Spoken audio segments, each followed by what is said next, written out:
dikenal banyak orang, Pak. This is the day that the Lord has made. I will rejoice and be glad in it. Apa yang saudara bisa pelajari dari ayat ini, saudaraku? Sukacita sejati tidak lahir dari keadaan yang sempurna.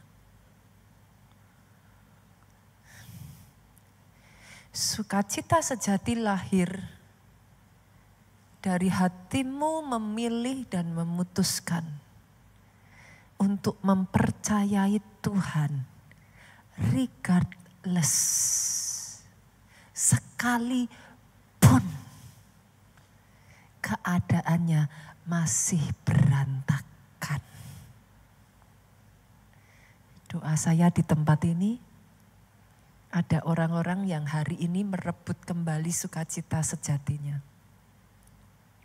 Hidupnya tidak diatur dan dikendalikan dari sekeliling. Saya berdoa hari ini ada orang-orang yang break free. Hidupmu tidak up and down hanya karena ada yang membenci engkau. Hidupmu tidak hancur hanya karena sekelilingmu keadaannya enggak baik-baik. Tapi instead hari ini saya perkatakan sukacita direbut kembali masuk dalam hatimu, hatimu, hatimu, hatimu. Aminnya sekali lagi boleh yang paling keras. Boleh kita kasih tepuk tangannya yang paling meriah buat Yesus Tuhan kita. Kenapa saudaraku? Karena kalau enggak, hidup kita jadi enggak produktif. Pernah ngitung enggak? Dalam 1 tahun lebih banyak baiknya atau lebih banyak masalahnya?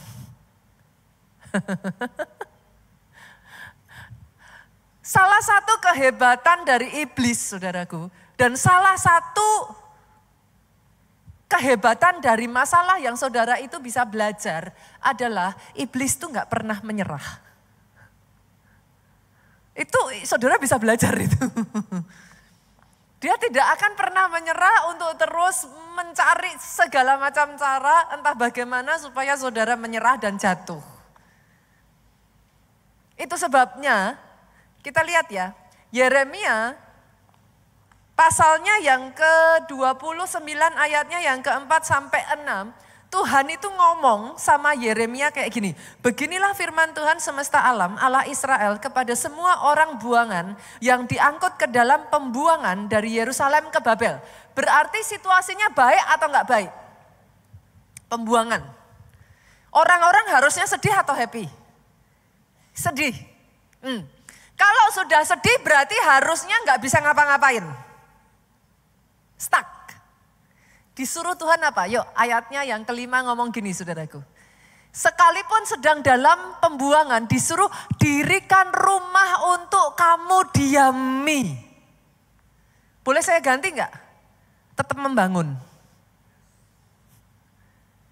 Tetap membangun. Keadaan buruk tidak membuat engkau berhenti membangun. Disuruh apa lagi? Buat kebun untuk kamu nikmati hasilnya. Keadaan buruk tidak menjadi alasan engkau tidak produktif. Tetap berkarya, tetap bekerja, tetap berjuang. Ini lebih seru lagi ayat 6 saudara. Disuruh apa coba? Lihat, ini seru sekali. Ambillah istri.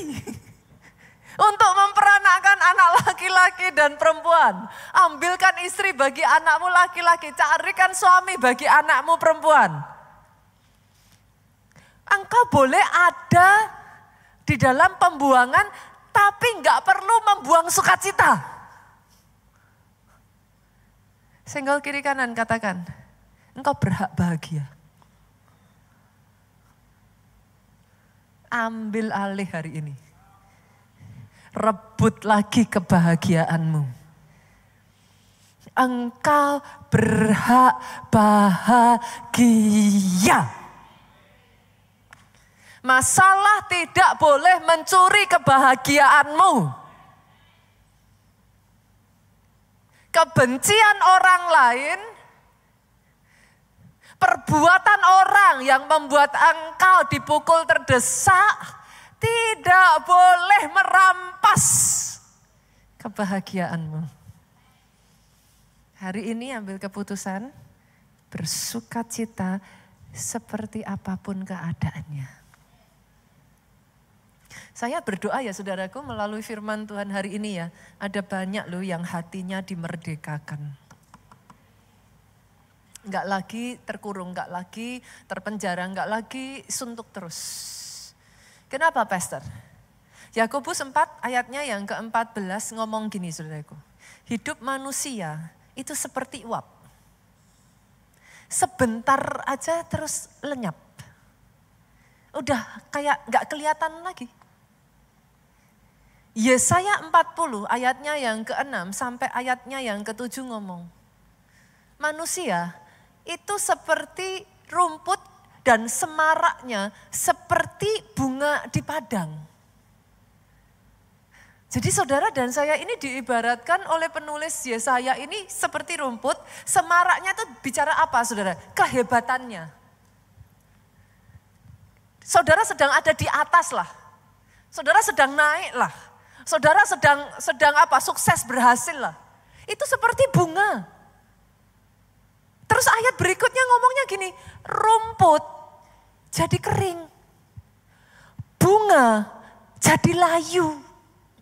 Apabila Tuhan menghembusnya dengan nafasnya. Artinya apa saudaraku? Boleh gak sih saya ngomong, hidup hanya sementara. Hidup ini singkat. Senggol kiri kanan katakan lagi, hidupmu ada expirednya.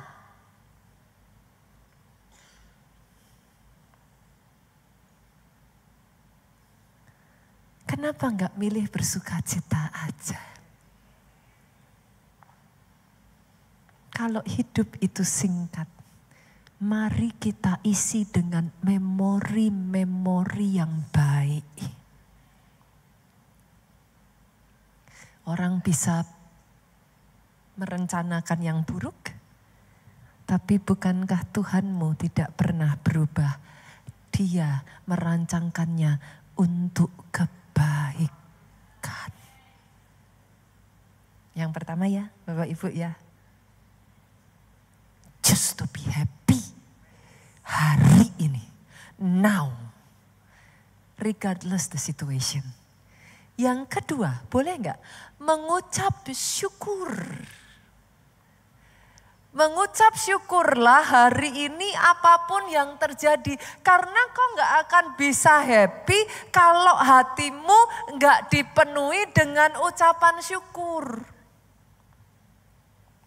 Saya itu merenungkan saudara, kenapa ya orang zaman sekarang tuh kok susah ya untuk bersyukur gitu. Apa ya yang membuat kayak seolah-olah itu kayak bersyukur itu berat aja gitu. Saya tuh merenungkan saudaraku, era sosial media ini membuat kita itu jadi gampang kalau saudara scrolling. Kayak seolah-olah gampang membandingkan satu dengan yang lain gak sih? Terus kayak saudara semakin scrolling lihat yang lain jauh lebih baik. Terus saudara ngerasa kayak bukannya happy karena orang lain lebih baik. Saudara ngerasa sedih karena loh kok aku kayak begini gitu. Setiap lihat kemajuan orang lain bukannya saudara kayak merasa termotivasi aku juga mau maju. Justru saudara ngerasa kok aku dari dulu sekarang sampai selama-lamanya. Gini-gini aja. Saya tuh kadang merenungkan ya saudaraku. Ada loh banyak orang itu kerja belum kerja nggak dapat pekerjaan sedih. Datang sama saya bilang pastor saya stres karena nggak punya pekerjaan. Tapi setelah dapat pekerjaan terus diberkati Tuhan datang lagi tetap stres. Lah kan saya bingung ya. Kenapa stres? Pastor, capek lah, repot lah, gak ada waktu lah. Ujung-ujungnya stres lagi. kerja stres, nggak kerja stres. Belum dapat jodoh, susah. Aduh pastor, lonely. Kesepian pastor. Sudah menikah, susah. Suami saya tuh gini pastor, gini. Suami saya tuh pastor, istri saya pastor, dari terbit matahari sampai masuknya, cerewet.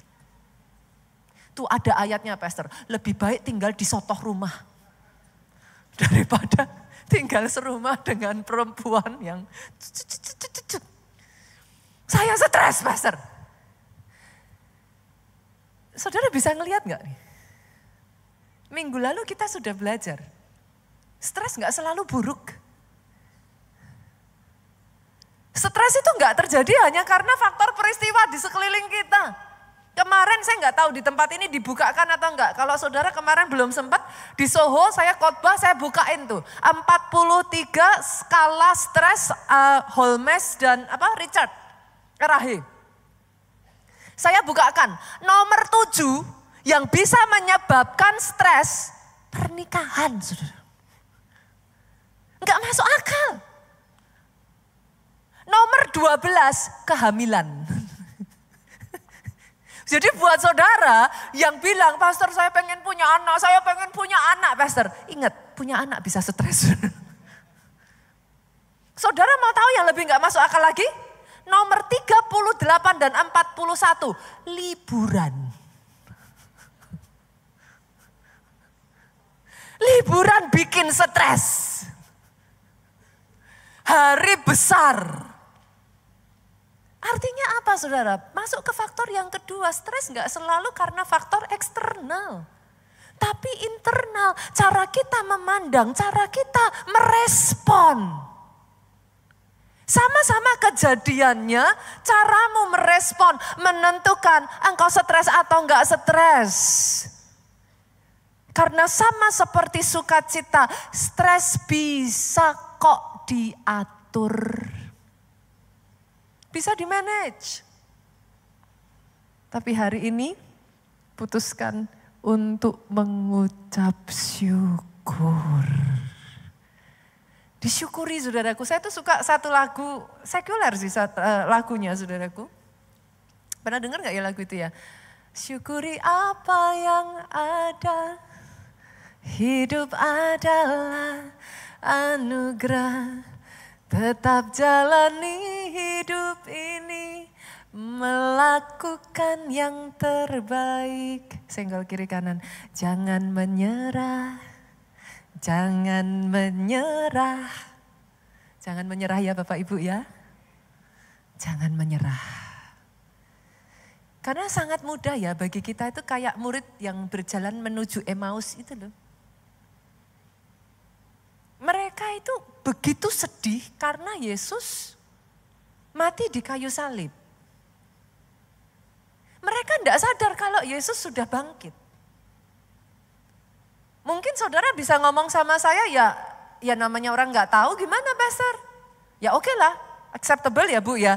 Murid-murid yang ke Emmaus tuh nggak tahu Yesus sudah bangkit ya saya terima.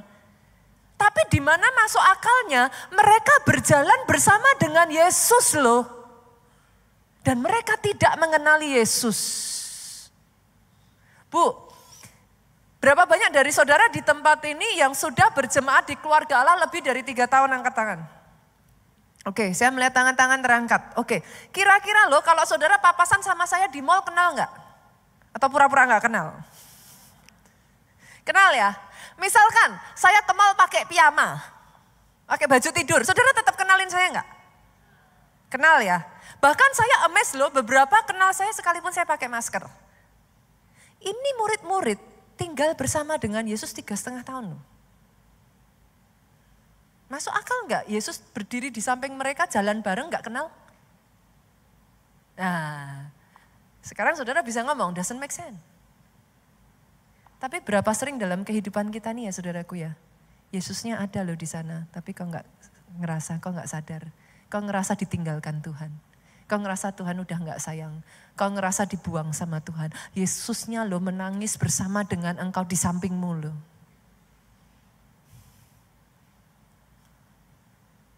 Ada banyak orang kalau enggak hati-hati ya saudaraku, kehilangan rasa syukur. Masih ingat kisah mana? Turun dari surga?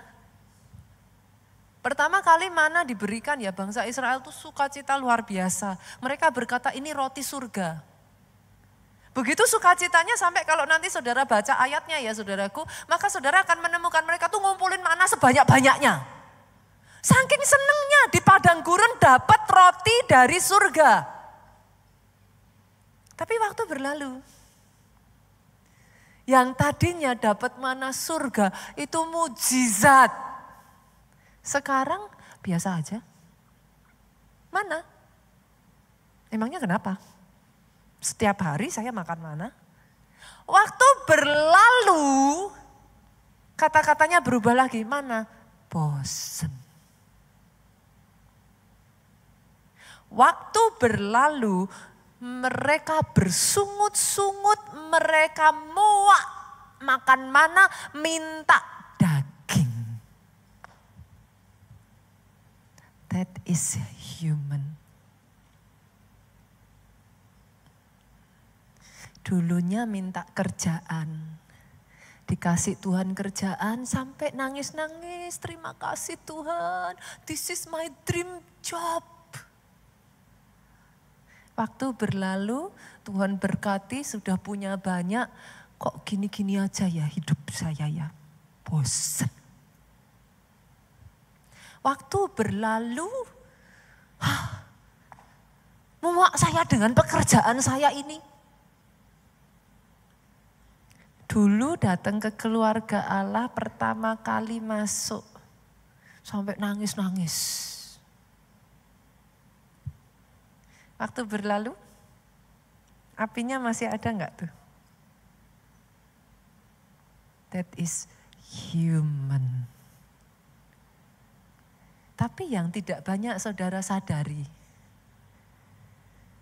Apa yang buat saudara pekerjaan yang saudara udah bosen itu? Banyak orang di luar sana rela antri demi mendapatkan posisi saudara. Banyak orang di luar sana menganggap hidupmu impian mereka. Hanya memimpikan saja rasanya muluk-muluk. Tapi saudara ngomong biasa aja. Bosen. Doa saya hari ini, hati yang mengucap syukur seperti itu ada dalam hatimu. Karena itu menyentuh hatinya Tuhan. Saya itu diberkati dengan kisah salah seorang ibu di kota Solo, saudaraku. Ini ibu yang sederhana. Namanya Bu Rukmini. Kisah ini sudah terjadi di sekitar tahun 2000 sekian, saudara. Pada zaman itu kalau saudara yang pernah ke kota Solo, saudara tahu gereja kita tuh punya yang namanya El Shaddai Praise Center. Itu ibadah tengah minggu di hari Selasa. Ibu ini baru aja pulang dari ibadah, saudara. Begitu sampai ke rumah dia kaget karena rumahnya sudah terbakar. Semua orang berpikir bahwa ibu ini akan terpuruk karena ibu ini benar-benar dari keluarga yang sangat sederhana, saudaraku. Ya udah rumah itu ya satu-satunya yang dia punya gitu. Kalau rumah itu terbakar itu mau bagaimana lagi untuk membangun, mendirikan rumah itu udah gak ada uang, saudara. Tapi hebatnya ibu ini, saudara, semua dikagetkan dengan besok paginya ibu ini terlepas dari semalam rumahnya kebakaran. Besok paginya tik udah datang saudaraku ikut ibadah doa pagi jam 5. Salah satu SG gereja kita saudaraku melihat hal ini dan kaget terus meminta ibu ini bersaksi. Setelah ibu ini bersaksi sangat banyak teman-teman yang hadir pada ibadah doa pagi itu merasa digerakkan Tuhan sehingga akhirnya mereka bersama-sama mengumpulkan persembahan untuk diberikan kepada ibu ini. Terkumpullah sejumlah uang dihitung saudaraku setelah dihitung diberikan kepada ibu ini. Tahukah saudara apa yang dikatakan ibu ini setelah terima persembahan itu? Saya tuh kalau lihat kota Solo tuh ya, gereja kita di Solo jadi seperti itu karena ada orang-orang hebat.